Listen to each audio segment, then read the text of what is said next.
আসসালামু আলাইকুম everyone, Ruma cooking house থেকে সবাইকে স্বাগত জানাচ্ছি। ছোট থেকে বড় আমরা সবাই কিন্তু তেহারি কিংবা বিরিয়ানি খেতে খুব পছন্দ করি।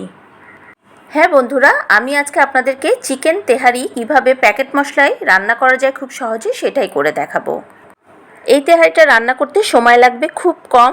ঘরোয়া অনুষ্ঠানে অল্প সময়ে চিকেন তেহারি করে ফেলতে পারবেন খুব সহজে। আজকে আমি রাঁধুনি প্যাকেট দিয়ে এই তেহারিটা রান্না করে দেখাবো, তাই আর বিভিন্ন মশলা তৈরি করার ঝামেলাও থাকবে না। Recipe same to same follow করে বিফ কিংবা মাটন তেহারিও রান্না করতে পারবেন। নতুন রাঁধুনি আর ব্যাচেলারদের জন্য উপযুক্ত একটি চিকেন তেহারি রান্না। তাই আর দেরি না করে চলুন রান্নাটা শুরু করা যাক। তেহারি রান্না করতে আমি এখানে নিয়ে নিয়েছি পোলাওয়ের চাল 1 কেজি। চালটা আমি খুব ভালোভাবে ধুয়ে এক সাইডে রেখে দিচ্ছি। আর এইভাবে ধুয়ে যদি ঘন্টাখানেক রেখে দেন চালটা, তাহলে পোলাওটা কিন্তু খুব ঝরঝরে হবে। 4টে বড় সাইজের আলু আমি এভাবে টুকরো করে কেটে নিয়েছি। তেহারিতে আলু দিয়ে খেতে কিন্তু খুব ভালো লাগে। তো আমি এই আলুগুলো এখন একটি হাঁড়িতে পানি আর জাফরং নিয়ে নিয়েছি, তাতে আলুগুলো দিয়ে আমি হাফ সেদ্ধ করে নেব। সেদ্ধ করে আমি পানিগুলো ঝরাতে দিয়ে দিয়েছি আলুর। রাঁধুনির একটি তেহারি মশলা আমি নিয়ে নিলাম। এই মশলার প্যাকেটে সব কিছু উপকরণ দেওয়াই আছে, আপনারা পড়ে নিতে পারেন এবং সব কিছুই দেওয়া থাকে, তবুও আমি কিছু কিছু মশলা এর সাথে অ্যাড করব। রাঁধুনির প্যাকেট ছাড়া আরও অনেক ব্র্যান্ডেড মশলা আছে, সেটাও আপনারা ব্যবহার করতে পারেন। তো রাঁধুনিটা আমার কাছে বেস্ট মনে হয়, এই জন্যই আমি রাঁধুনি প্যাকেটটা নিয়ে নিলাম। আর যেহেতু চিকেন তেহারি করব, তাই এখানে আমি চিকেন নিয়ে নিয়েছি 2 কেজির মতো এবং খুব ভালো করে ধুয়ে আমি এরকম ছোট সাইজ করে কেটে নিয়েছি। এবং এর মধ্যে দিয়ে দিলাম প্রথমে আমি 2 টেবিল চামচের মতো টক দই, আর দিয়ে দিচ্ছি 2 টেবিল চামচের মতো টমেটো কেচাপ। এখন এই মশলাগুলো খুব ভালোভাবে মিক্সড করে দেব। আর এই মুরগিটা আপনাকে বেশিক্ষণ ম্যারিনেট করে রাখতে হবে না, পেঁয়াজ ভাজতে ভাজতে যতক্ষণ সময় লাগে ততটুকুই রাখলেই চলবে। তো আমি এখানে একটি হাঁড়ি বসিয়ে নিয়েছি, তাতে হাফ কাপের মতো সয়াবিন তেল দিয়ে দিয়েছি এবং হাফ কাপের মতো পেঁয়াজ কুচি দিয়ে দিলাম। এখন এই পেঁয়াজটা নরম করে ভেজে নেব। পেঁয়াজটা যখন নরম করে ভাজা হয়ে গেছে, তখন আমি আগে থেকে সেদ্ধ করে রাখা আলুগুলো দিয়ে দিলাম। আলুটা আমি আগে ভেজে নিতে পারতাম অন্য পাত্রে, সেটা না করে আমি পেঁয়াজের সাথেই ভেজে নিচ্ছি। এটা করলে খুব তাড়াতাড়ি রান্নাটা হয়ে যাবে। তো এই তো আলুগুলো ভাজা হয়ে গেছে। এখন আমি দিয়ে দিচ্ছি এখানে 2 টেবিল চামচের মতো আদা রসুনের পেস্ট। এখন দিয়ে দিচ্ছি 1 টেবিল চামচের মতো মরিচের গুঁড়া। আমি আগেই বলেছি যে প্যাকেটে কিন্তু সব মশলাই দেওয়া থাকে, তারপরও ঝালটা যারা একটু বেশি খাবেন ঝালটা দিয়ে নিতে পারেন। তো এখানে আমি প্যাকেট যে মশলাটা ছিল 1 প্যাকেট পুরোটাই দিয়ে দিলাম। আপনারা যদি স্পাইসি খেতে চান তাহলে পুরো মশলাই দেবেন, আর যদি একটু হালকা মশলা তেহারি খেতে চান তাহলে মশলাটা একটু কম করে দেবেন। তো এই তো মশলাগুলো দিয়ে আমি খুব ভালোভাবে নেড়েচেড়ে কষিয়ে নিলাম। এখন আমি যে মাংসটা টক দই আর টমেটো কেচাপ দিয়ে মাখিয়ে রেখেছিলাম, সেই মাংসটা হাঁড়িতে দিয়ে দিলাম। এখন এই মশলার সাথে মাংসটা খুব ভালোভাবে কষিয়ে নিতে হবে। মাংসটা আমি খুব ভালোভাবে মশলার সাথে কষিয়ে নিয়েছি, আপনারা দেখে বুঝতেই পারছেন। তো এখন আমি পরিমাণ মতো পানি দিয়ে দিলাম। এই চিকেনটা রান্না করতে বেশি একটা পানি লাগে না, অল্প পানিতেই কিন্তু সেদ্ধ হয়ে যাবে, যেহেতু খুব ভালোভাবে আমি এটাকে কষিয়ে নিয়েছি। তো এখন একটু নেড়ে চেড়ে দিচ্ছি। আর আমি এখানে কিন্তু প্রথম থেকে কোনো লবণ দিইনি, তাই এখন আমি এখানে পরিমাণ মতো লবণ দিয়ে দেব। তো আমি এখানে স্বাদ অনুযায়ী লবণ দিয়ে দিচ্ছি। আমি আগেও লবণটা দিতে পারতাম, কিন্তু আগে যদি লবণ দিয়ে দেন তাহলে কিন্তু মাংসগুলো অনেক সময় ভেঙে যায়, এই জন্য আমি লবণটা লাস্টে দিলাম।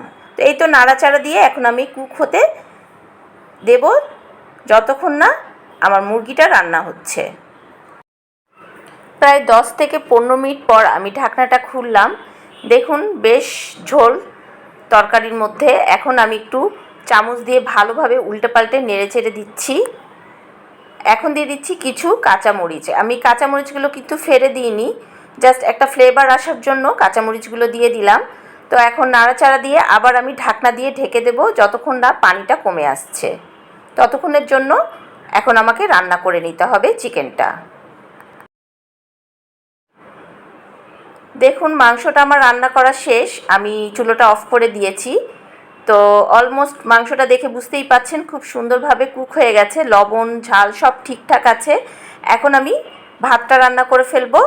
আর তার জন্য আমি একটা চুলোয় 1 কেজি চালের জন্য 2 কেজি পানি ফুটাতে বসিয়ে দিয়েছি, অলরেডি ফুটেও গেছে। এখন আমি ভাতটা রান্না করব। ভাতটা রান্না করার জন্য আমি এখানে পরিমাণ মতো সয়াবিন তেল নিয়ে নিয়েছি, আর তাতে চালটা আমি দিয়ে খুব ভালোভাবে এখন কষিয়ে নেব।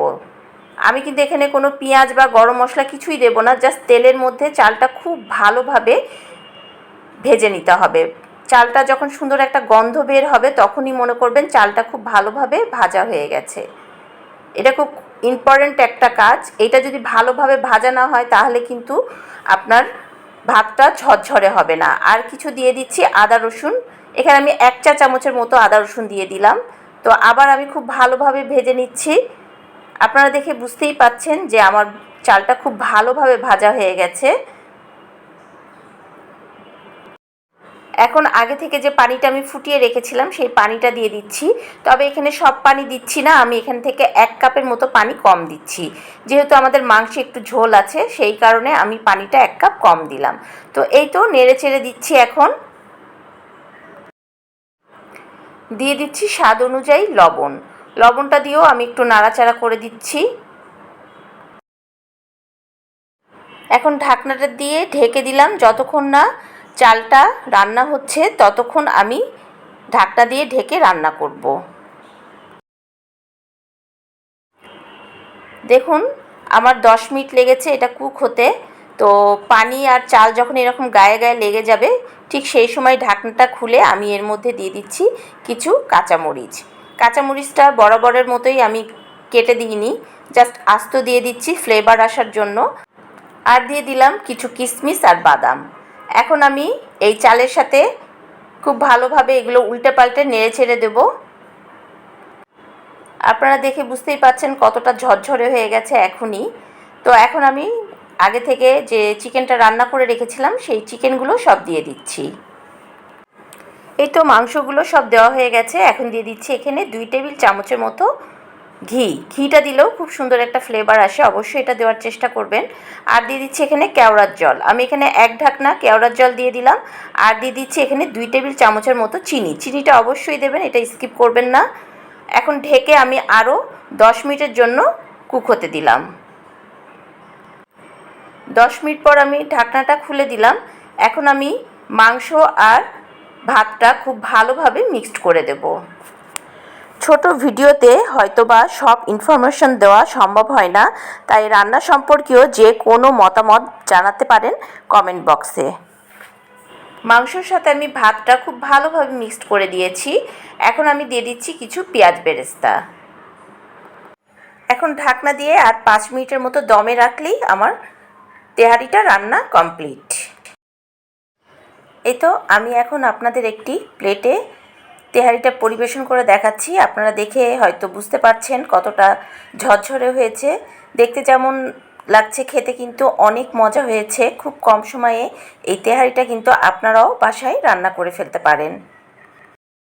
আশা করছি আজকে আমার এই রেসিপিটি আপনাদের কাছে অনেক ভালো লেগেছে। যদি ভালো লেগে থাকে তাহলে লাইক দেবেন, কমেন্ট করবেন এবং বেশি বেশি করে শেয়ার করতে একদম ভুলবেন না। সাবস্ক্রাইব করে পাশে থাকার অনুরোধ রেখে সবার কাছ থেকে বিদায় নিচ্ছি। সবাই ভালো থাকবেন, সুস্থ থাকবেন, রুমা কুকিং হাউসের সাথে থাকবেন। আল্লাহ হাফেজ।